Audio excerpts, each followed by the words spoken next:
Hello friends good morning मु देवदास आपण देखुछंती Odisha news 25 देश विदेश ठारू आरंभ करी ओडिशार गाँ गहली तथा गुरुत्वपूर्ण खबर गुड़िक जानीपारे तेणु वीडियो को शेष जाए देखिए और चैनल को सब्सक्राइब करी वीडियो को गोटे लाइक करेंगे जहाद्वारा आज दिन गुरुत्वपूर्ण खबर गुड़िक जानीपारे। बात्या को नहीं आसिला बड़ अपडेट स्पष्ट है बात्या मंथार गतिपथ 28 तारिख मंगलवार संध्या राति मध्य आंध्र प्रदेशर काकीनाडा अंचल मंथा भीषण बात्यार रूप नहीं स्थल भाग छुईब। एही समय पवन बेग घंटा प्रति 100 किलोमीटर रहिबो। एहार प्रभाव 27 तारिख सोमवार ठारू 4 दिन जाए दक्षिण ओडिशा रे प्रबलरू अति प्रबल वर्षा होई पारे बोली आंचलिक पाणीपाग विभागरू सूचना दिया जाई अछि। बात्या को नहीं राज्य सरकार पक्षरु विभिन्न सूचना दिया जाई अछि। राज्यर समस्त जिला को बात्या और वर्षा अलर्ट जारी करा जाई अछि। बात्यार प्रभाव 15 जिला उपरे अधिक रहुथिबारु सेठारे सजाग करिबाकू जिलापालंकु निर्देश दिया जाई अछि। 27 तारिख सकाळ सुधा दक्षिण पश्चिम एवं पश्चिम केंद्रीय बंगोपसागर उपरे बात्यार परिणत हेबो। 27 तारिख सकाळ सुधा दक्षिण पश्चिम एवं पश्चिम केंद्रीय बंगोपसागर उपरे बात्यारे परिणत हेबो। एहा परे उत्तर पश्चिम दिग को गति करी 28 तारिख संध्या किंबा राति बेलकु स्थल भाग छुईबो। बात्या प्रभाव 27 रु 30 तारिख पर्यंत राज्य में वर्षा लगी रहिबो बोली पाणीपाग विभाग पक्षरु सूचना दिया जाई अछि।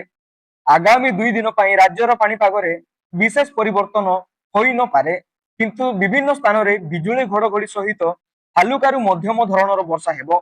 36 रे मालकानगिरी, रायगड़ा, गजपति, गंजाम, कलाहांडी, नवरंगपुर, कोरापुट और कंधमाल जिले में प्रबलरू अति प्रबल वर्षा हेबा नै ऑरेंज वार्निंग जारी कर जाई अछि।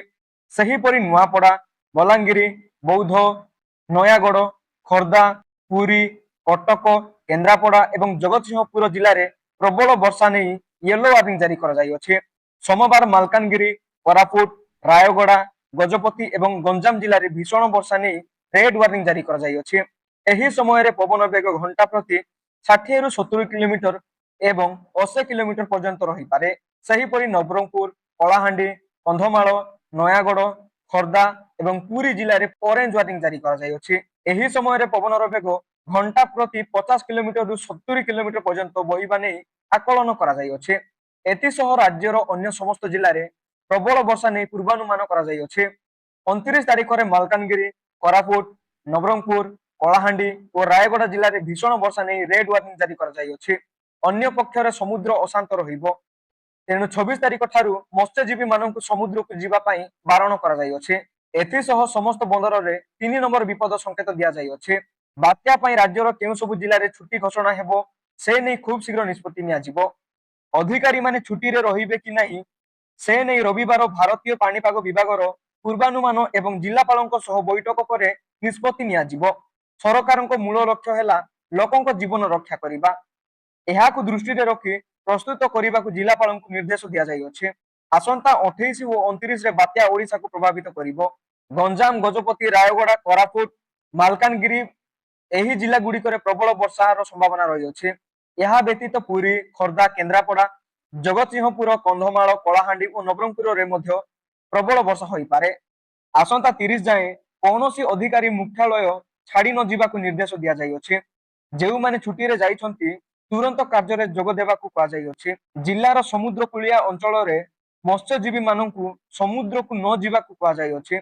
जेउ माने जाइछंती से माने फेरी आसीबा को प्रशासन परामर्श दैछंती। बात्या संपर्कित सूचना देबा को ब्लॉक और जिला स्तरीय कंट्रोल रूम खोला जाई अछि। प्रति पंचायत और सहरांचल रे जणे लेखाएं प्रतिनिधि को नै एक व्हाट्सएप ग्रुप करबा को कहा जाई अछि। उपकूलवर्ती अंचल रे पंचायत गुड़िक नोडाल ऑफिस नियुक्ति करा जाई अछि। एथिसह गर्भवती माननकु आवश्यक स्थले सुरक्षित स्थान को स्थानांतर व्यवस्था होइतिबा अतिरिक्त जिलापाल कहिसंती। शेष रे वीडियो को लाइक शेयर कमेंट करने को भूलिबेनी एवं पूर्वरु सब्सक्राइब करि नथिले एमिति गुरुत्वपूर्ण खबर जानिबा पई सर्वप्रथमे हमर एही यूट्यूब चैनल को सब्सक्राइब करि पाखरे थिबा बेल आइकन को क्लिक करि दियंतु।